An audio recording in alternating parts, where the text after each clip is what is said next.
Baik, terima kasih atas kesempatan yang diberikan kepada kami. Pada kesempatan kali ini, kami akan mempresentasikan proyek UAS pemrograman berbasis web, di mana web yang sudah kami buat yaitu bernama Rental Ride. Nah, pada sebelumnya, izinkan kami memperkenalkan diri terlebih dahulu. Perkenalkan, nama saya Igusti Ayu Koma Asrini dengan NIM akhir 1012. Perkenalkan, nama saya Ana Agung Istri Indrayani dengan NIM akhir 1023. Perkenalkan, nama saya Madija Senata dengan NIM akhir 1058. Nah, pada kesempatan hari ini, kami akan mempresentasikan hasil proyek yang sudah kami buat, di mana proyek ini berfokus pada pengelolaan untuk penyewaan kendaraan, di mana sistem ini dibangun menggunakan Laravel yang sudah dilengkapi dengan fitur-fitur seperti notifikasi otomatis, manajemen stok kendaraan, pembaruan status penyewaan, dan lain sebagainya. Baik, untuk lebih lanjutnya, untuk yang pertama penjelasan mengenai latar belakang dari dibuatnya web ini. Baik, untuk yang bertugas, saya persilakan. Baik, terima kasih atas waktunya. Nah, dari pembuatan proyek web ini, kami melihat adanya masalah terkait masyarakat, termasuk dengan wisatawan atau turis yang masih menghadapi kesulitan dalam menemukan layanan penyewaan kendaraan yang cepat. Nah, dilihat dari sepupu saya juga, sepupu saya bekerja di bidang tour guide itu, banyak juga keluhan antara turis-turis itu bahwa mereka ingin berwisata ke suatu daerah, tapi mereka tidak ingin menyewa tour guide karena keterbatasan biaya. Jadi mereka itu kebingungan. Nah, khususnya para turis itu, mereka seringkali tidak familiar dengan daerah yang mereka kunjungi atau daerah yang mereka wisatai. Sehingga mereka merasa bingung saat mencari transportasi yang aman dan sesuai dengan kebutuhan mereka. Nah, di sisi lain juga, proses penyewaan yang masih manual, informasi kendaraan yang tidak lengkap, dan kurangnya travel digital yang mendukung, itu membuat pengalaman para turis mereka jadi tidak nyaman dan menyulitkan. Nah, dari masalah ini, kami usulkan solusi yaitu pembuatan website rental ride. Next yuk. Nah, platform digital ini, website digital ini yang bernama Rental Ride ini berfokus pada rental kendaraan yang mudah diakses, informatif, dan aman. Dirancang untuk memudahkan siapapun terkhusus turis wisatawan dalam mencari dan menyewa kendaraan secara praktis. Dengan tampilan yang ramah penggunaannya, informasi kendaraan yang transparan, pilihan yang lengkap mulai dari motor hingga kendaraan komersial, serta sistem pemesanan dan verifikasi yang cepat dan dipercaya. Rental Ride menjadi solusi mobilitas modern yang sangat dibutuhkan, terutama dari kalangan para wisatawan turis maupun para masyarakat yang ingin menjelajahi daerah tanpa kesulitan untuk mencari atau penyewaan transportasi. Baik, untuk permasalahan dan solusi sudah saya paparkan.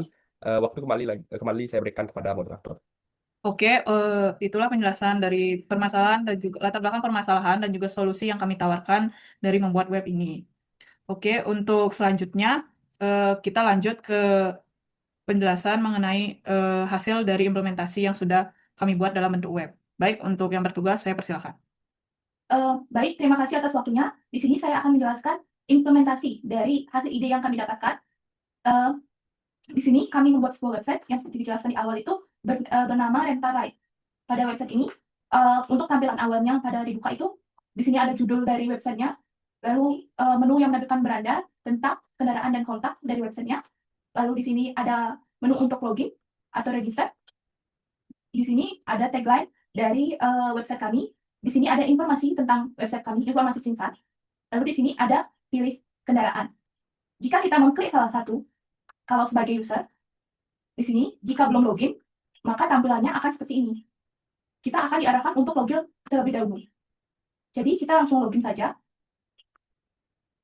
Di sini kita akan mencoba membuat user baru atau register. Yang pertama kita harus memasukkan nama kita sesuai dengan KTP. Lalu untuk emailnya, kita juga menambahkan email. Lalu di sini kita juga harus menambahkan nick sesuai dengan KTP kita. Lalu kita juga memasukkan nomor telepon. Dan kita juga harus membuat password untuk login nantinya ke web ini. Di sini juga kita bisa melihat passwordnya. Lalu kita klik data sekarang. Jika sudah, kita akan diarahkan ke prom login. Di sini, kita akan mencoba terlebih dahulu.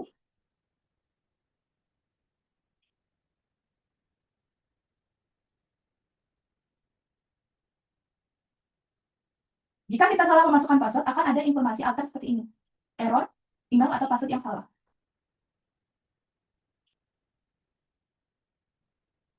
Maka tampilan dari user saat melakukan login akan seperti ini. Setelah itu, tampilan user akan seperti ini. Di sini, user juga bisa mengedit profil mereka jika sudah melakukan login di form ini. Mereka juga bisa mengubah password, nomor HP, NIK, alamat, nama lengkap, dan emailnya. Jadi di sini kita bisa memilih berapa jenis kendaraan yang kita ingin sewa. Ada mobil, motor, dan kendaraan komersil. Di sini kita akan mencoba memilih mobil. Di sini juga ada beberapa pilihan tipe mobil yang kita inginkan sewa. Yang pertama ada mobil mewah, mobil umum, dan mobil off-road. Di sini saya akan mencoba menyewa mobil mewah. Maka tampilan formulir untuk penyewaan akan seperti ini. Di sini terdapat jenis kendaraan, merek, dan stok dari kendaraannya, lalu tipe mobilnya, serta harga per hariannya. Di sini juga ada keterangan tanggal. Jika tersedia akan hijau, sudah di booking akan merah. Menunggu pembayaran kuning, jika tidak tersedia akan berwarna abu-abu. Lalu pada form ini juga otomatis mengisi data kita yang kita masukkan di awal di register yang pertama. Di sini kita tinggal memilih tanggalnya saja. Di sini juga terlihat durasi sewa. Karena di sini saya memilih 2 hari, maka durasi sewanya 2 hari. Lalu terlihat harga per harian dan total harga jika kita menyewa 2 hari.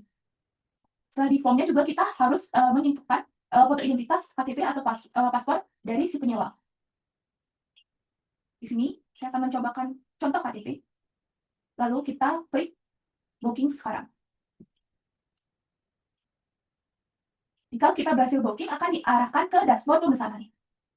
Pada dashboard pemesanan ini, penunggu pesanan sebelum kita melakukan pembayaran, jika berada di waiting ini, berarti kita harus membayar bookingan kita sebelumnya. Di sini juga ada form pembayaran. Di sini ada tempat untuk melihat apakah pesanan kita itu di-cancel atau tidak. Di sini bahwa pesanan kita itu sudah selesai. Di sini ada quick action. Di sini juga ada, kita bisa melihat semua pesanan jika kita memesan lebih dari 1. Lalu di sini juga bisa buat pesanan baru. Kita lihat semua pesanan. Di sini juga ada statusnya. Di sini status kita itu menunggu pembayaran. Kita bisa lihat di aksi. Nah, pada aksi di waiting ini kita akan diarahkan ke proses pembayaran. Maka di website kami itu proses pembayarannya itu menggunakan transfer ke bank. Di sini sudah terlihat tampilan QR dan nomor rekening dari banknya. Jika user sudah membayar, bisa upload bukti transfer. Kalau ingin mengedit, user bisa mengedit di sini. Misalnya ingin mengedit hari, lalu di sini juga terlihat estimasi harganya setelah kita mengedit harinya. Nah, di sini tadi kan kita memilih itu 2 hari. Sekarang kita memilih 3 hari misalnya. Maka estimasi harganya akan berubah yang awalnya 3 juta menjadi 4.500.000. Di sini kita klik update booking saja. Lalu kita masuk ke aksi lagi untuk melakukan proses pembayaran seperti tadi. Kita klik QR dan lakukan proses pembayaran transfer seperti biasanya. Jika sudah melakukan pembayaran, kita bisa mengupload bukti transfernya. Di sini saya pakai contoh bukti transfer. Jika sudah di-upload, langsung saja kita klik ini. Maka pada dokumen ini juga terlihat identitas kita yang sudah kita upload, lalu bukti transfernya juga sudah terlihat. Dan status pembayaran kita itu sudah masuk ke payment, yang dimana setelah melakukan payment itu, kita harus menunggu konfirmasi dari admin. Jika admin sudah mengkonfirmasi pesanan kita, maka pesanan kita langsung masuk ke down. Jika tidak, jika kita tidak membayar selama 1 kali 24 jam, maka hasil bookingan kita itu akan masuk ke cancel. Artinya kita pesanan kita dibatalkan. Baik, sekian dari saya. Untuk tampilan selanjutnya, yaitu admin akan dijelaskan oleh rekan saya. Untuk waktu silakan. Di sini saya akan jelaskan untuk adminnya. Nah, untuk adminnya sendiri, kita langsung masuk saja tanpa daftar dulu. Di mana adminnya ini kita daftarkan langsung melalui database-nya. Di sini sudah saya masukkan di sini. Nah, di sini saya akan menjelaskan tampilan untuk adminnya sendiri. Nah, untuk tampilan admin sendiri di sini hampir mirip dengan tampilan user yang tadi. Nah, di sini di admin ini juga terdapat beranda tentang kendaraan dan kontak. Di sini kita bisa melihat kendaraan. Nah, perbedaannya dengan user itu, kita lihat kendaraan. Di sini kita bisa memanajemen data kendaraan sendiri. Itu perbedaannya dengan user. Misalnya di sini itu perbedaan dengan user. Nah, di sini di data kendaraan ini kita bisa menambah kendaraan, mengedit, dan juga menghapus kendaraan. Misalnya kita ingin mengedit data kendaraan ini.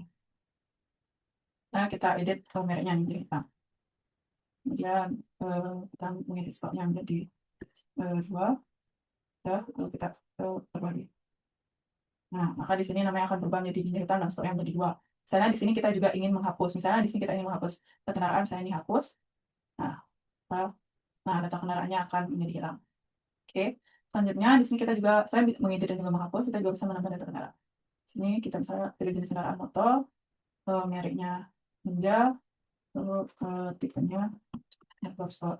Kita pilih gambarnya sini. Nah, kita sudah seperti ini. Misalnya kita stoknya 3, harganya 45 per harinya. Setelah itu kita klik simpan. Nah, jika sudah menyimpan, maka data yang baru ditambah, kita akan menerima akan muncul notifikasi kendaraan berhasil ditambahkan. Lalu di sini akan muncul data kendaraan yang baru saja kita tambahkan. Baik, selanjutnya selain menambah, menghapus dan juga mengedit data kendaraan, di admin ini kita juga bisa melihat pesanan yang harus kita konfirmasi. Di mana ini dashboard pemesanan untuk adminnya. Di mana di sini ada waiting, payment, cancel, dan juga done atau selesai. Kemudian di sini untuk waiting sendiri, ini untuk pesanan yang sudah dipesan oleh user, tetapi belum dilaksanakan pembayaran. Baik, selanjutnya di sini adalah pesanan yang sudah dibayar oleh si user yang membooking-nya. Kita bisa melaksanakan aksi, misalnya kita di sini kita bisa melaksanakan aksi untuk mengkonfirmasi pesanan yang dilakukan oleh si pemesan. Di sini kita klik approve, kita oke. Nah, maka akan muncul notifikasi bookingan berhasil di-approve. Ini artinya bookingan itu sudah berhasil di-approve oleh admin dan kemudian tampilannya di user itu, maka pesanannya selesai, pesanannya sudah di-approve. Kemudian di sini maka down-nya itu akan pesanan yang sudah selesai di-approve itu, sudah diselesaikan itu akan bertambah menjadi 3. Baik, misalnya selain itu, nah untuk dashboard cancel sendiri ini akan nilainya bisa bertambah jika pesanan ini tidak dibayar sekali 24 jam ataupun yang sudah dibayarkan itu kita tidak approve karena detail pembayarannya kurang atau mungkin bukti transfernya tidak valid, kita bisa batalkan. Maka di sini akan bertambah. Kemudian selanjutnya di sini kita bisa, di sini ada dashboard untuk melihat semua pesanannya. Nah, di sini akan muncul, di sini akan ada yang masih menunggu pembayar, status wait ini artinya masih menunggu status pembayaran dari orang yang membooking kendaraan ini. Kemudian di sini juga akan terlihat kendaraan-kendaraan yang sudah di pesanannya diselesaikan. Oke, misalnya kita lihat ini.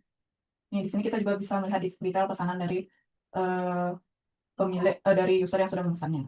Oke, selain itu, oke, itu saja yang bisa saya jelaskan dari tampilan admin Rent-A-Rent ini. Untuk selanjutnya kita akan lanjut ke penjelasan code-nya.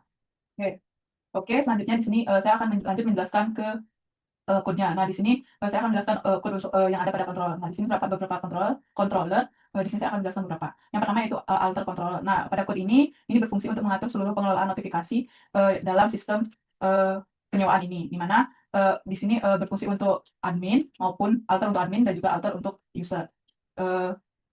Kemudian di sini ada autentifikasi controller atau auth controller. Di sini ini fungsinya untuk mengatur seluruh proses autentifikasi seperti login, register, dan juga logout dalam sistem penyewaan ini, di mana controller ini menangani proses mulai dari menampilkan halaman login dan register, memverifikasi data login, mendaftarkan user yang baru hingga mengeluarkan logout dari sistem. Oke, selanjutnya di sini ada dashboard. Untuk dashboard di sini ini fungsinya untuk mengelola seluruh aktivitas pada dashboard penyewaan ini, baik untuk user maupun untuk admin dikelola pada dashboard di sini. Baik, itu saja penjelasan saya. Untuk selanjutnya akan dilanjutkan oleh teman saya. Baik, terima kasih atas waktunya. Di sini saya akan melanjutkan penjelasan kode dari teman saya, yaitu masih di controller, yaitu ada home controller. Nah, home controller ini bertugas untuk mengelola halaman utama, pemesanan kendaraan, pengecekan ketersediaan kendaraan, perhitungan harga sewa, dan pengelolaan status booking. Nah, itu tugas dari home controller. Selanjutnya, yaitu ada kendaraan controller. Nah, kendaraan controller ini berfungsi untuk di bagian Laravel Resource Controller yang menangani CRUD, Create, Read, Update, Delete untuk pada kendaraan. Nah, dalam kendaraan controller di sini berfungsi untuk membuat data baru pada kendaraan, mengupdate atau menghapus data kendaraan. Nah, lanjut di profile controller.